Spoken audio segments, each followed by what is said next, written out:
Αγαπητοί πατέρες και αδελφοί, Χριστός ετέχθη μην σωτήρ. Πριν από 2010 χρόνια, στην προφητευμένη Βιθλεέμ, όταν ήρθε το πλήρωμα του χρόνου, γεννήθηκε ο Κύριος μας. Τότε έγινε η αποκάλυψη του χρόνης εισηγημένου μυστηρίου, που είναι η κατασάρκα γέννησής του. Το γεγονός αυτό είναι μοναδικό και κοσμοϊστορικό. Μοναδικό γιατί δεν υπήρχε προηγούμενο ή επόμενο. Και κοσμοϊστορικό γιατί η ενσάρκωση του Υιού και Λόγου του Πατρός υπήρχε προαιώνια στη βούληση του Θεού, δηλαδή πριν ακόμη δημιουργηθεί ο πνευματικός και ο αισθητός κόσμος. Ο Χριστός ενανθρώπισε για να θεώσει τον άνθρωπο, να τον καταστήσει κατά χάρη Θεό. Αυτό σημαίνει το καθομοίωση. Οι άνθρωποι μετά την πτώση των πρωτοπλάστων έχασαν τον Παράδεισο. Ο Παράδεισος είναι η πατρίδα όλων των ανθρώπων. Σε αυτόν πρέπει να επανέλθουμε όλοι. Αυτό είναι η σωτηρία. Σώζεται ο άνθρωπος όταν επανέρχεται στον Παράδεισο. Η επάνωδός μας αυτή δεν είναι υπόθεση του μέλλοντος. Δεν είναι υπόθεση μόνο της αιώνιας ζωής, όταν κάποτε θα φύγουμε από τον κόσμο αυτόν. Τότε, στην άλλη ζωή, ο Παράδεισος θα είναι για τον κάθε σωζόμενο οριστικός. Ο Παράδεισος όμως του Χριστού είναι υπόθεση και της επίγειας ζωής μας. Από τη ζωή αυτή αρχίζει ο Παράδεισος.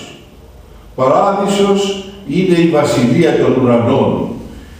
Είναι το να βλέπουμε τον Χριστό όπως τον έβλεπαν οι πρωτόπλαστοι στον κήπο της Εδέμ πριν από την πτώση τους.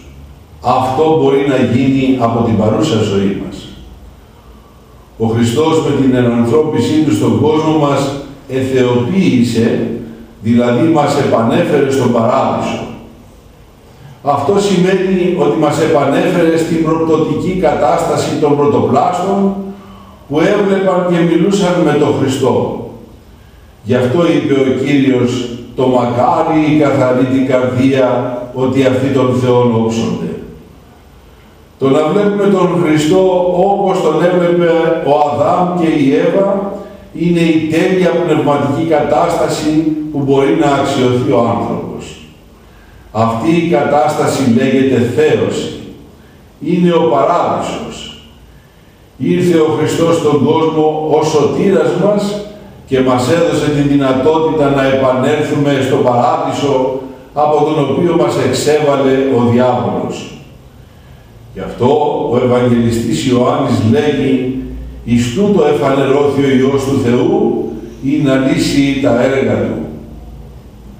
Η υπόθεση σε αυτή, δηλαδή η επάνωδός μας στον Παράδεισο, αφορά τον καθένα μας. Από μας εξαρτάται αν θα θελήσουμε να σωθούμε. Όποιος θέλει να σωθεί πρέπει να αγωνιστεί γι' αυτό. Αλλιώς δεν γίνεται τίποτα. Όπως ένας βαριά άρρωστος, αν δεν πάει στον γιατρό, αν δεν ακολουθήσει τη θεραπευτική αγωγή που του καθόρισε ο γιατρός, δεν γίνεται καλά.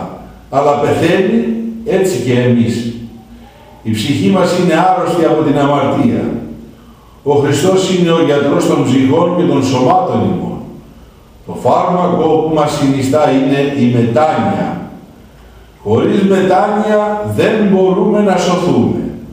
Τουλάχιστον πρέπει στην παρούσα ζωή να βάλουμε αρχή μετανοίας. Τότε μόνο θα μπορούμε να λέμε «ετέχθη ημίν σωτήρ». Τα φετινά Χριστούγεννα εύχομαι να αποτελέσουν για όλους μας ευκαιρία να βάλουμε αρχή μετανοίας για να αποτελέσει για τον καθένα μας ο Χριστός τον σωτήρα μας.